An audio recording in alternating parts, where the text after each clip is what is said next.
ഏറ്റവും ഒരു സ്ഥലത്ത് ഇരിപ്പൊക്കെയാണല്ലോ, കുറച്ചുകൂടി ഒരു അഭിനേതാവ് നടന്നിട്ടുണ്ട്. അഭിനേതാവ് എന്നുള്ള രീതിയിൽ കുറച്ചും കൂടി പുതിയതായിട്ട് കാര്യങ്ങൾ ചെയ്യാൻ പറ്റി ഈ സിനിമയിൽ നിന്ന് തോന്നിയോ? അതിൻ്റെ നമുക്ക് ആ ക്യാരക്ടർ അത്രേ ഉള്ളൂ, ആ ക്യാരക്ടറിൻ്റെ ആവശ്യം അത്രേ ഉള്ളൂ. എന്നോട് ഇങ്ങനെ സംഭവം ചെയ്യാൻ എന്താണ് നമുക്ക് ഒരു സീനുണ്ടെങ്കിൽ കുഴപ്പമൊന്നുമില്ലല്ലോ.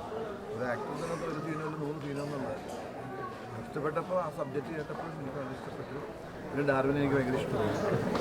പിന്നെ സബ്ജക്റ്റ് നല്ലതായിട്ടുണ്ട്. ഇതിനും പറയുന്നു ആ ഒരു ഗ്യാങ്ങിനോട് ഇഷ്ടവും സ്നേഹവും കൊണ്ടാണ് ചെയ്തത്. നല്ല രസമല്ലേ സിനിമ? ഏറ്റവും പ്രധാനപ്പെട്ട കഥാപാത്രമാണ്. നമുക്ക് സ്പോയിലേഴ്സ് ഉള്ള കാരണം കൂടുതൽ പറയാൻ പറ്റില്ല. ഏറ്റവും ഇമ്പോർട്ടൻ്റ് ആയ റോളാണ്. അതായത് അശോകന്റെ മുഖത്ത് വരുന്ന പേടിയിലൂടെയും പല സംശയങ്ങളിലൂടെയൊക്കെയാണ് കഥയിൽ ഏറ്റവും ഇമ്പോർട്ടൻ്റ് ആയ ഒരു ഡെവലപ്മെന്റ് നടക്കുന്നത്.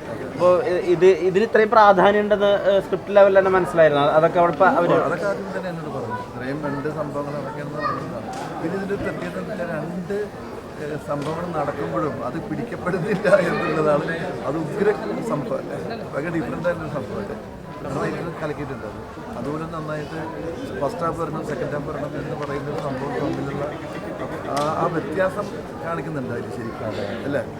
അത് നന്നായി ചിത്രീകരിച്ച് നല്ല ആവാറ്, നല്ല ടേക്കിങ്സ് എനിക്ക് വളരെ ഇഷ്ടമായി. 2 ഗെറ്റപ്പുകൾ എങ്ങനെയാണ്? അതിനധികം സമയം എടുത്തോ? ഇല്ലില്ല, ഇതൊക്കെ വളരെ ചുരുങ്ങിയ സമയം കൊണ്ട് എടുത്തു. ഭയങ്കര ഫാസ്റ്റായിട്ട് ചെയ്തു. നല്ല സിനിമയുടെ ഭാഗമായത് സന്തോഷമുണ്ടല്ലോ. വളരെ സന്തോഷം. അതിൽ ഒരുപാട് സീൻ എന്താണ് ഇപ്പം നമ്മളെ കാര്യം ചെയ്യുമ്പോഴും ചെറിയ വേഷമാണെങ്കിലും വലിയ വേഷമാണെങ്കിലും അതിനകത്ത് ഇമ്പോർട്ടൻസ് ആയിട്ടുള്ളൊരു സംഭവം ഉണ്ടെങ്കിലാണ് നമുക്ക് സന്തോഷം. പ്രാധാന്യമുള്ളൊരു ക്യാരക്ടർ തന്നെയാണ് അത്. അതിൻ്റെ സീൻ്റെ എണ്ണം കൂടി താങ്ക് യു ഏട്ടാ. സംസാരിക്കേണ്ട അങ്ങനെ പോയി അങ്ങനെയൊന്നുമില്ല. സിനിമ കണ്ട് കാണുക എന്നുള്ളത് വേറെ ഒന്നുമില്ല. സാർ ഇതിൻ്റെ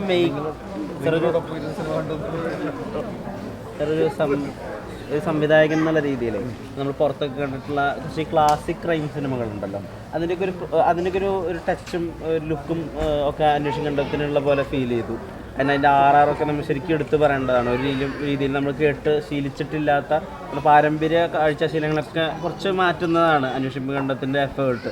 പ്രത്യേകിച്ച് ഇപ്പോൾ കേന്ദ്ര കഥാപാത്രത്തിൻ്റെ കഥാപാത്ര നിർമ്മിതി വരെ അങ്ങനെയാണ്.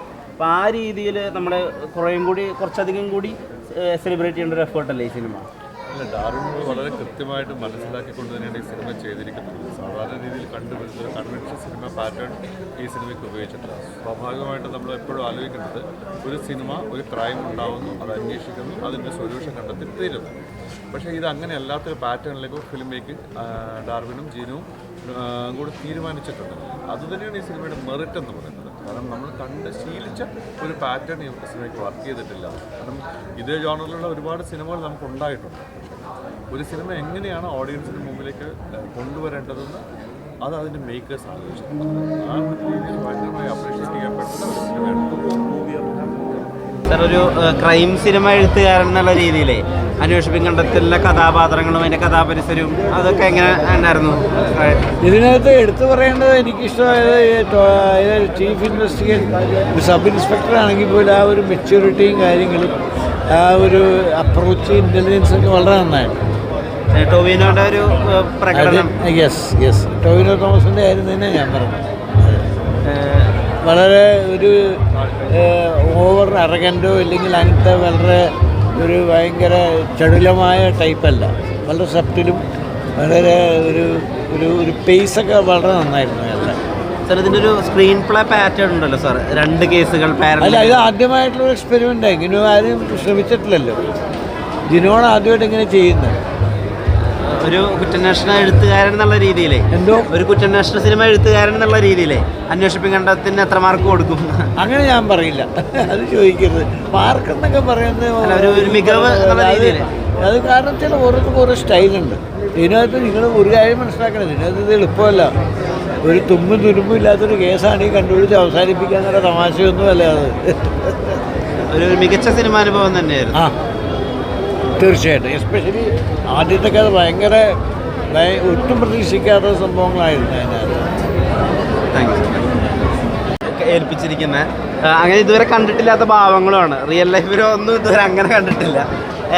എളുപ്പമായിരുന്നു അത് ഫുൾ ഓഫ് ചെയ്യാൻ വേണ്ടിയിട്ട്? അല്ല, ഞാൻ പോലീസ് സ്റ്റേഷൻ ഇതിനു മുമ്പും കുറേ ചെയ്തിട്ടുണ്ട്, അറിയാവുന്ന. അതൊന്നും ഈ പറഞ്ഞ പോലെ ചില കോൺസ്റ്റബിൾ വേഷങ്ങൾ അങ്ങനത്തെ ഒക്കെ ആയിരിക്കാം. അപ്പോൾ ഇതിൻ്റെ അകത്ത് നായകൻ്റെ ഓപ്പോസിറ്റ് നിൽക്കുന്ന ക്യാരക്ടറാണ്, അയാളുടെ കളം ഉയർന്ന റാങ്കുള്ള ക്യാരക്ടറാണ്. അപ്പോൾ ഇതിൻ്റെ അകത്ത് എന്താണെന്ന് വെച്ചാൽ നമ്മൾ ഈ പറയുന്ന ഡയലോഗുകളൊക്കെ തന്നെ ഈ പോലീസ് ഭാഷ ഉപയോഗിച്ചിട്ടുള്ള ഡയലോഗുകളാണല്ലോ. അപ്പോൾ അത് അങ്ങോട്ടും ഇങ്ങോട്ടൊന്നും മാറാൻ പാടില്ല. അപ്പോൾ അതൊക്കെ പറയുന്നൊരു ടെൻഷൻ എനിക്ക് ഉണ്ടായിരുന്നു, അഭിനയിക്കുന്ന സമയത്തുണ്ടായിരുന്നു. പക്ഷേ ഡാർവിനും ഒക്കെ കൂടിയിട്ട് നമ്മളെ വളരെ സപ്പോർട്ട് ചെയ്താണ് തന്നത്. കാണാതെ പഠിച്ച് ചെയ്തതാണ്. ഈ പണ്ട് രാജൻ പി ദേവും NF വർഗീസും ഒക്കെ ചെയ്യുന്ന ടൈപ്പ് ഒരു ഫ്ലേവർ ഉണ്ട് ആ റോളിന്, ശ്രദ്ധിച്ചിട്ടുണ്ടോ എന്ന് എനിക്കറിയില്ല. ഞങ്ങൾക്ക് ഭയങ്കരമായിട്ട് ഫീൽ ചെയ്തിരുന്നത് കണ്ടുകൊണ്ടിരിക്കുമ്പോൾ. അങ്ങനെ ആരെങ്കിലും ഒക്കെ ഓർത്തിരുന്ന അങ്ങനെ എന്തെങ്കിലും ഉണ്ടായിരുന്നു മനസ്സിൽ? അങ്ങനെയൊന്നുമില്ല.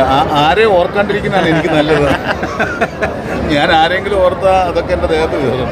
അപ്പോൾ ആരും വരരുതെന്നായിരുന്നു എൻ്റെ പ്രാർത്ഥന. കാരണം ഇങ്ങനത്തെ ഒരു വളരെ സീരിയസ് ആയിട്ടുള്ള ഇത്തിരി ചൊറിയനായിട്ടുള്ള ഒരു ക്യാരക്ടറാണ്. അപ്പോൾ അങ്ങനെ ഒരു സാധനം ചെയ്യുമ്പോൾ നമ്മുടെ മുമ്പുള്ള ഇത് ഇങ്ങനത്തെ ക്യാരക്ടർ തെളിയിച്ച ഒരുപാട് പേരുണ്ട്. അവരൊക്കെ എങ്ങനെ നമ്മുടെ ബോഡി വന്ന് കയറും. അപ്പോൾ ആരും വരരുതെന്നായിരുന്നു പ്രാർത്ഥന. ദൈവം അനുഗ്രഹിച്ചിട്ട് ആരുടെയും ഒന്നും വന്നിട്ടില്ല എന്നാണ് എൻ്റെ വിശ്വാസം. സിനിമ എന്നുള്ള രീതിയിൽ ഇപ്പോൾ കുറച്ചുകൂടി നമ്മൾ അപ്രീഷിയേറ്റ് ചെയ്യേണ്ട, കുറച്ചുകൂടി ആളുകളിലേക്ക് കൂടി എത്തേണ്ട സിനിമ എന്ന് തോന്നുന്നു അന്വേഷിപ്പിക്കേണ്ടത് കാണുമ്പോൾ. കാരണം ഇതുവരെ വരാത്തൊരു പാറ്റേൺ, അതിൻ്റെ 2 പാർട്ടിൽ വരുന്ന സ്ക്രീൻ പ്ലേ, ആ ടീമിന് അവസാനം സംഭവിക്കുന്ന ചില കാര്യങ്ങളൊക്കെ ഇതുവരെയും മലയാള സിനിമയിൽ അങ്ങനെ സംഭവിച്ചിട്ടില്ല. ടൊവിനോൻ്റെ ക്യാരക്ടർ ആർക്കൊക്കെ അല്ലെങ്കിൽ അയാളുടെ പ്രകടനമൊക്കെ ആ വിധത്തിൽ ആളുകളോട് എന്താ പറയാനുള്ളത് ഇനിയും സിനിമ കാണാനുള്ളവരോട്? നമ്മൾ ഈ കഥ പിന്നെ ചെയ്യുന്നത് 90s കാലഘട്ടത്തിലാണ്. അങ്ങനെ ഒരു 90s കാലഘട്ടം ഇപ്പം ക്രിയേറ്റ് ചെയ്യുക എന്ന് പറയുന്നത് വലിയൊരു ബുദ്ധിമുട്ടാണ് അല്ലേ. എല്ലാം നോക്കണം. പ്രൊഡക്ഷൻ, മൊബൈൽ ടവർ അടക്കമുള്ള ഒരുപാട് കാര്യങ്ങളൊക്കെ നോക്കുകയാണ്. അപ്പോൾ അതെല്ലാം വളരെ ഡീറ്റെയിൽ ആയിട്ട് തന്നെ ചെയ്തിട്ടുണ്ട്. പിന്നെന്താ പറയുക, ഇതിൻ്റെ മൊത്തത്തിലുള്ള ഒരു ടോണും കാര്യങ്ങളും ഇതിൻ്റെ ഒരു ട്രാവലിങ്ങും ഒക്കെ ഭയങ്കര രസമാണ്. നമ്മളെ ഒട്ടും ബോറടിപ്പിക്കാനൊന്നും അത് തീർച്ചയായിട്ടും പ്രേക്ഷകർ തിയേറ്ററിൽ ഒന്ന് തന്നെ കാണണമെന്നാണ് ആഗ്രഹം. ഒരു തിയേറ്റർ എക്സ്പീരിയൻസും കൂടെ ഉള്ളൊരു സിനിമ അല്ല. ഇതിൻ്റെ ബാക്ക്ഗ്രൗണ്ട് സ്കോറും ക്യാമറ എല്ലാം അതാണ് പറയാനുള്ളത്. Thank you so much.